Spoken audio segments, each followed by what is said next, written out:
दोस्तों, जय हिंद जय भारत। आप सभी का एक बार फिर से स्वागत है आपके अपने YouTube चैनल में। तो साथियों, आज हम आपके लिए लाइव दिखाएंगे, बहुत इम्पोर्टेंट न्यूज़ लेकर आए हैं।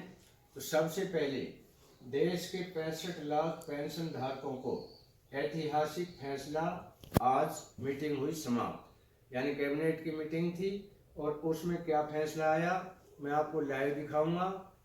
अगला है DA 56% प्लस 21 महीने के बकाए DA एरियर का ऐलान, प्रेस कॉन्फ्रेंस में वित्त राज्य मंत्री का जवाब। जी हाँ साथियों, वित्त राज्य मंत्री ने इसमें क्या जवाब दिया DA 56% और 21 महीने के बकाए DA एरियर पर, इनका मैं आपको लाइव दिखाऊंगा। अगला हमारा है हवलदार यानी ऑनरेडी नायब सूबेदार को 64,000 रुपये एक मुश्त मिलेगा एरियर। जो ऑनरेडी नायब सूबेदार से आए हैं तो बहुत सारे जो भी हैं उनको हवलदार की पेंशन मिल रही थी, लेकिन उनको ऑनरेडी नायब सूबेदार का नया एक रूल आया है। तो इसकी मैं आपको नोटिफिकेशन दिखाऊंगा। इस नोटिफिकेशन में इनको 64,000 रुपये मिलेंगे सभी ऑनरेडी नायब सूबेदार को। अगला है 2006 से पहले रिटायरीज को एरियर। साथियों, 2006 से जो पहले रिटायरीज आए हैं तो उनको कुछ एरियर मिल गया और कुछ एरियर बाकी रह गया उनको, तो वो एरियर मिलेगा। वो कैसे मिलेगा, उसके लिए क्या कार्रवाई करेंगे और कितना एरियर मिलेगा, किस हिसाब से मिलेगा, ये लेंथ ऑफ सर्विस और रैंक के अनुसार है। तो इसका एरियर भी टेबल जारी हो चुकी है, किसको कितना मिलेगा मैं टेबल दिखाऊंगा। अगला है 2017 के बाद आए पेंशनर की पेंशन में होगा इजाफा, वे एरियर भी। साथियों, 2017, 18, 19, 20 इसके बाद जो भी पेंशनर आए हैं तो उनकी पेंशन कुछ कम आ रही है, तो वो पेंशन पूरी कैसे मिलेगी उसका मैं बताऊंगा। कि आपने जो भी आपकी त्रुटि है तो उसको आप CP ग्राम में आप कंप्लेंट डालें। उन्होंने एक ऐप लॉन्च किया है, वो ऐप मैं आपको बताऊंगा। उस ऐप के जरिए आप इसमें अपनी कोई भी किसी किस्म की कंप्लेंट है वो डाल सकते हैं। तो साथियों, अब हम शुरू करते हैं खबरों का सिलसिला, आपको लाइव दिखाते हैं। दोस्तों, मैं आपको अब दिखाता हूं खबरों का सिलसिला, लाइव दिखाता हूं, तो सुने। दोस्तों, संसद में एक बहुत बड़ी अपडेट आई है। इसमें पहले 18 माह के DA एरियर को लेकर फिर 1 रैंक 1 पेंशन पर क्या फैसला लिया गया, क्या जवाब आया। तो लोकसभा से संसद ने जवाब दिया है, वो मैं जवाब आपको दिखा रहा हूँ।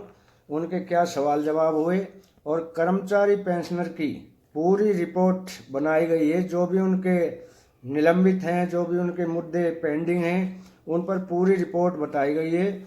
वो पूरी रिपोर्ट की मैं आपको लाइव दिखा रहा हूँ और मैं आपको समझाऊंगा कि लोकसभा में, राज्यसभा में इसका क्या क्या रिजल्ट निकल कर सामने आया, यानी किन किन मुद्दों पर बात हुई, क्या रिजल्ट आया और मोदी सरकार ने पेंशनर व कर्मचारियों के कौन कौन से मुद्दों पर चर्चा की गई।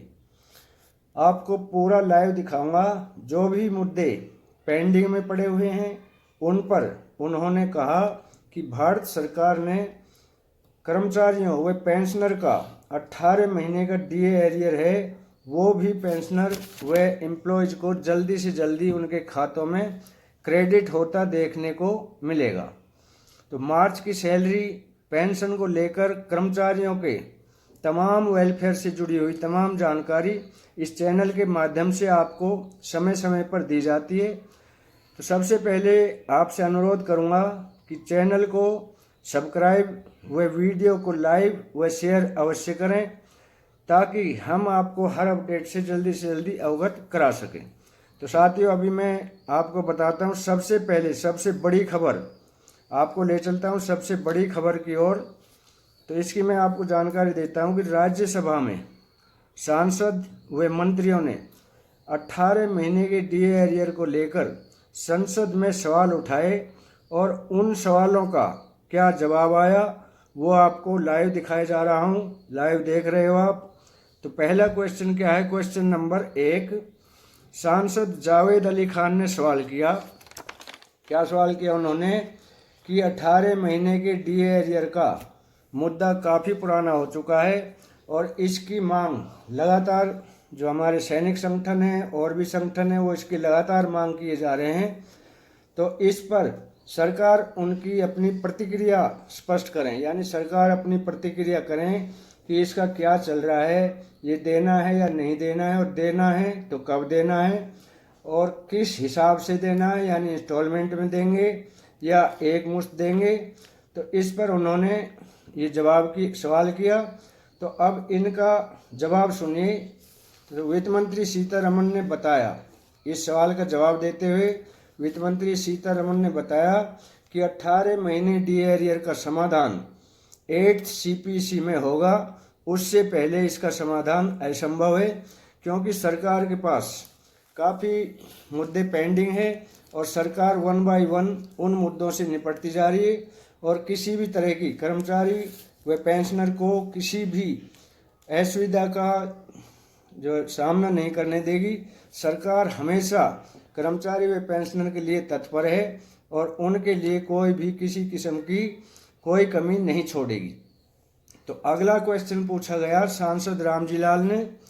उन्होंने पूछा कि 8वां वेतन आयोग की कमेटी के गठन के बारे में सरकार अपनी स्थिति जाहिर करें। यानी 8वां वेतन आयोग है उसकी घोषणा तो हो चुकी है 16 जनवरी, जैसा कि आपको पता है 16 जनवरी 2025 को इसकी घोषणा वित्त मंत्री ने कर दी थी।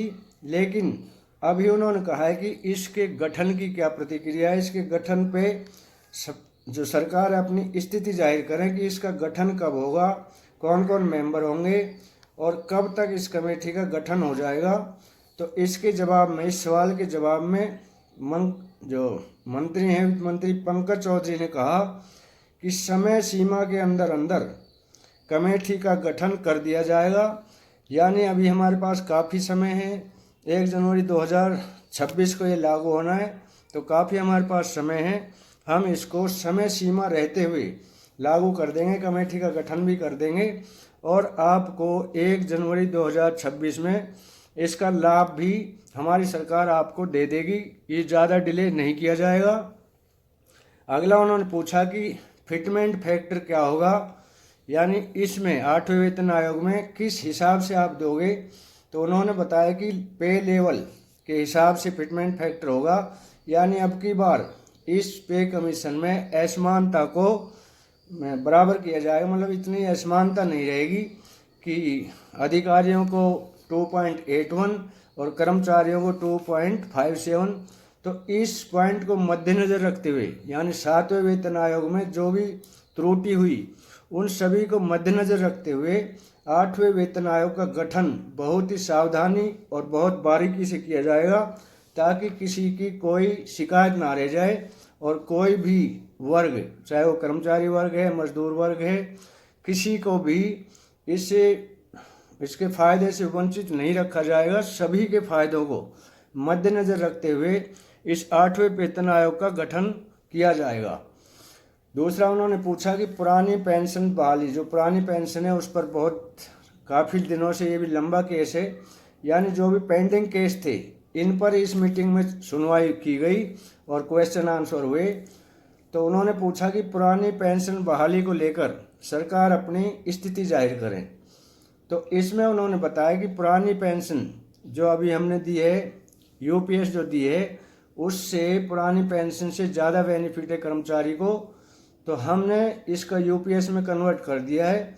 और अभी सरकार पुरानी पेंशन को लेकर किसी भी तरह का कोई भी जोखिम नहीं उठाना चाह रही। यानी इतना सरकार के पास टाइम नहीं है कि इन्हीं मुद्दों में लगी रहे, और भी सरकार के पास काफ़ी काम है, क्योंकि यूपीएस को भी कमेटी बनाई और इसको लागू करने में 1.5 साल लग गया। इसको सारी चीज़ें देखी जाती है, कहाँ कर्मचारी का अहित है, कहाँ हित है, कहाँ कर्मचारी को इसमें घाटा होगा, कहाँ नुकसान होगा। तो इन सब चीज़ों को देखते हुए उन्होंने कहा कि पुरानी पेंशन से अच्छी स्कीम जो है यूपीएस है, यानी एनपीएस से हटाकर यूपीएस में उनको कर दिया गया है और ये यूपीएस ही जारी रहेगी। अगला क्वेश्चन था उनका ग्रेजुएटी को लेकर। तो साथियों, ग्रेजुएटी 2 किस्म की होती है। एक तो हम सर्विस कर रहे होते हैं और हम रिटायर हो जाते हैं, उस समय जो हमें ग्रेजुएटी दी जाती है उसकी जो अभी इस 8वें वेतन आयोग में उन्होंने 20 लाख से लिमिट बढ़ाकर इसकी 25 लाख रुपए कर दी गई है, जैसा आप लाइव में देख रहे हैं। और दूसरी होती है, जैसे कर्मचारी की डेथ हो जाती है तो उनकी फैमिली को जो मिलती है ग्रेजुएटी, तो वो ग्रेजुएटी इतनी नहीं मिलेगी, 25 लाख नहीं मिलेगी उनको, यानी सर्विस के हिसाब से। मानो 5 साल ही सर्विस है कर्मचारी की और उनकी डेथ हो जाती है तो उन्हें सिर्फ 20% ग्रेजुएटी मिलेगी। 10 साल की सर्विस में डेथ हो जाती है तो उन्हें 20% ग्रेजुएटी मिलेगी। तो साथियों, ये थी आज की जानकारी। जैसा कि आपने लाइव में देखा, तो वीडियो अच्छी लगी हो, जानकारी अच्छी लगी हो तो वीडियो को लाइक, शेयर और सब्सक्राइब अवश्य करें, ताकि हम हर